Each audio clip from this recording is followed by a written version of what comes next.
Tonight I'm going to teach you guys a fun thought experiment that I like to use when I'm debating atheists and proving STE is illogical, irrational, and has no evidence. And when I'm also proving that infinite regress cannot be overcome. This is what I do. Now, the first thing I want you to do is ask the atheist, how long do you think it would take you to jump rope? 30 times.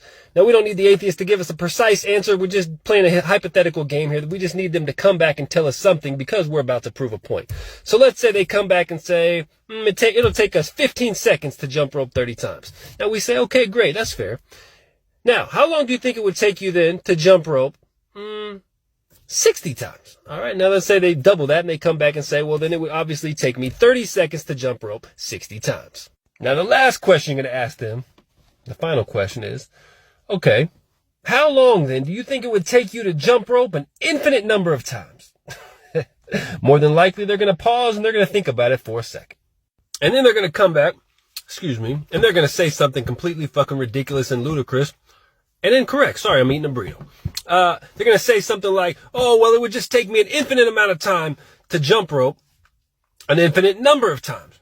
And to that, you're going to say, bull fucking shit, that actually is false. Because even if you jump rope for an infinite amount of time, you still cannot jump rope an infinite number of times. You cannot reach the end of an infinite series. It is illogical. No matter what, even if you jump rope for a gazillion, bazillion, trillions and billions and godzillions of years, you still will have an infinite amount of jumps to go. So you can never reach the end of an infinite series because you can never traverse an infinite number of cause and effects. This is what we call a logical absolute, and it cannot be overcome. So after you've run this thought experiment and you've proved your point to the atheist and you've shown them exactly what you mean by how you cannot traverse an infinite number of cause and effects, what I want you to do then is I want you to say, hey, now what we're going to do is we're going to apply this concept to the universe, all right? And how we're going to do that is we're going to imagine that time is eternal in the past. Time never had a beginning. It never had a starting point. It just always existed infinitely in the past. And I want you to say to the atheist, you remember that little thought experiment that we just did?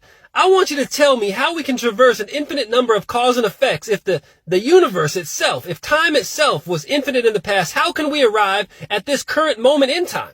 We can't, because the same way you cannot jump rope an infinite number of times, you cannot traverse an infinite number of cause and effects throughout an infinite period of time in the past to arrive at this current moment where your boy, the atheist killer, Willie Chambo, is sitting here making this video and talking to you.